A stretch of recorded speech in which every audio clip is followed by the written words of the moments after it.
You have no right to translate names of people. Anybody. Y'all already know where this is going. You have no right to translate names of people. Say it again. Say something else. Oh! Say something else. Say something else. But what if they change their own names? So let me ask you a question. The man who wrote almost half of the letters of the New Testament, was his name Saul or Paul? Many people erroneously believe that Saul's name was changed to Paul at his conversion. However, Luke records in Acts 13:9, Saul, also called Paul, was filled with the Holy Spirit. Luke understood that Saul was a Jew by birth, but he also held Roman citizenship. Saul was his Jewish name, so prior to his ministry, Luke calls him Saul. When Saul becomes a Christian and becomes the apostle to the Gentiles, Luke then begins to refer to him by his Roman Gentile name, Paul. His name wasn't changed. His name was simply pronounced differently in Jewish circles versus Roman circles. This should come as no surprise because the Bible is full of examples like this. In Acts 9:36, Luke again records that a female disciple named Tabitha was translated Dorcas. Tabitha was Syriac, but in Greek, it was Dorcas. Many of you may remember that Jesus had two disciples named Judas. Judas Iscariot, number one, who betrayed him, and the other Judas, number two. Now check this. In Matthew 10:3, he is called Lebbaeus in the KJV. Mark 3:18 only records the name Thaddeus. And in Luke 6:16, he is called Judas. This same name is also translated as Jude, but not to be confused with the Jude, the writer of the Epistle Jude, who was the half-brother of Jesus. All of these different names are the same person. Now, if we're so keen on proper names, why do we insist on calling the first gospel writer Matthew when Mark 2:14 and Luke 5:27-29 identifies him as Levi, son of Alphaeus? Another one of Jesus's disciples, we could call him Nathaniel, like John 1:46-47 does, or Bartholomew, like Matthew 10:3 and Mark 3:18 does. Peter was called by four different names in the KJV of the New Testament. In Matthew 4:18, he's called Peter. In Matthew 16:16, he's called Simon Peter. In John 1:40, he is called Simon Peter. Verse 41, Simon. And then in verse 42, Jesus says, "You are Simon, who will be called Cephas," which is also translated as Peter. Is it doubting Thomas or Didymus, as the KJV calls him in John 11:16?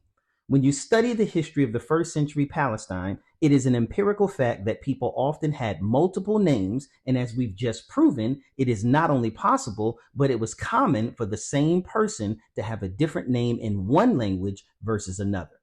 For whatever reason, we, arrogant, self-centered people in the West, just can't seem to understand that there is no rule in all of linguistics that says that you can't translate or transliterate a name. Once again, transliteration is the process of converting a language from one written script into another.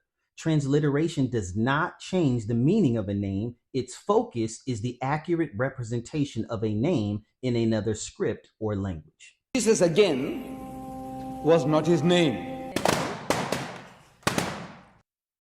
So how did we get the name Jesus? Don't worry, I'll wait.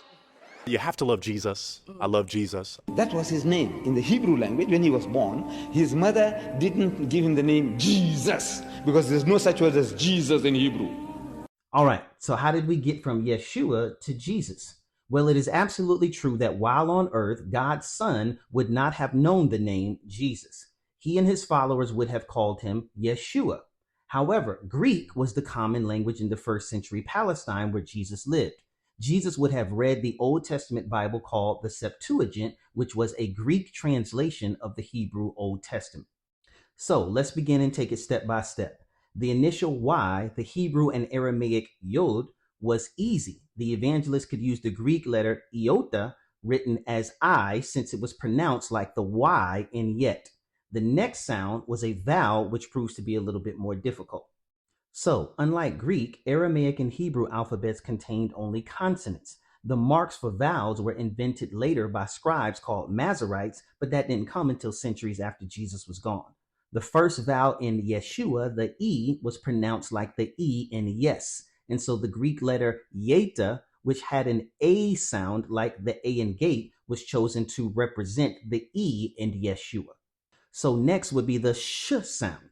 Now, the only problem with that is that there is no sh sound in the Greek alphabet. So just like today, the sh sound does not exist in Spanish. So native Spanish speakers may speak English words containing the sh sound with a ch sound. So people who spoke Greek could not pronounce Yeshua.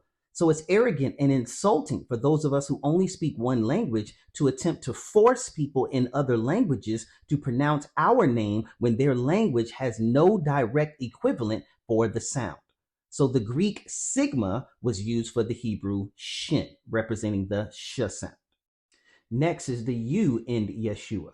So that is the Hebrew letter Vav, which here represents the U sound in two. And it took two letters in the Greek alphabet to duplicate this sound. So the Greek letters Omicron and Ipsilon were selected. Finally, the biggest problem was the final A in Yeshua, which is the Hebrew ayin, which has no Greek substitute. So the Hebrew ayin, which has no sound, it controls a vowel sound.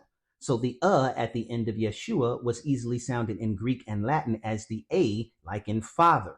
The only issue with that is having an A as the final letter in a name was commonly feminine in Greek.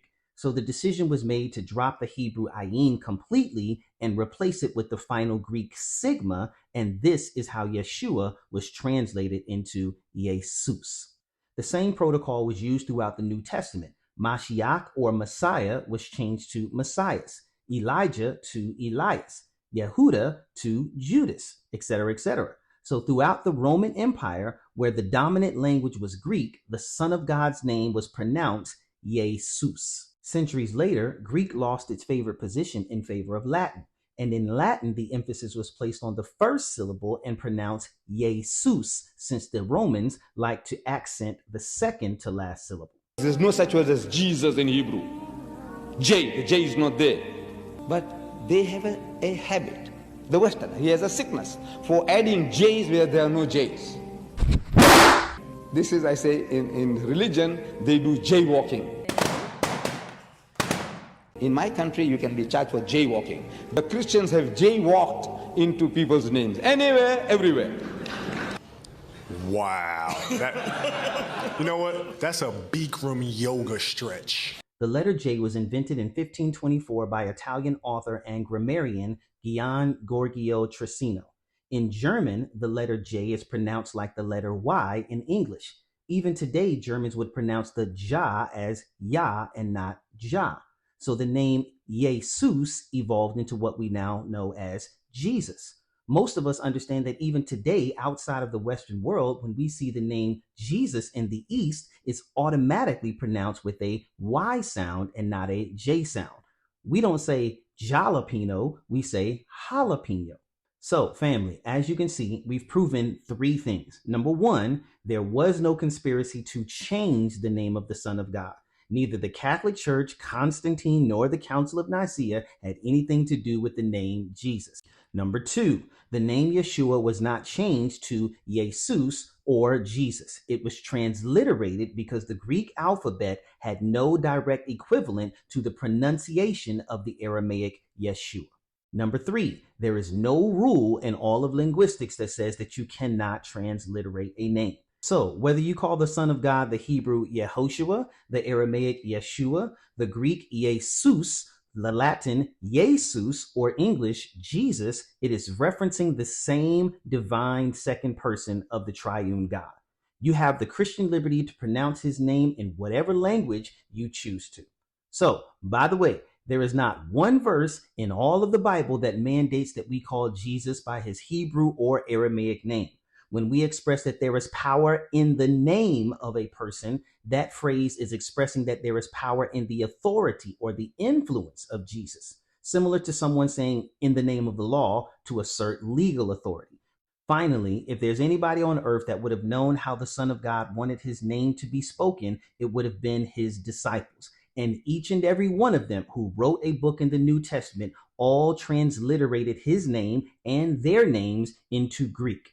I love y'all. Stay tuned, like, and follow the page for more content. God bless.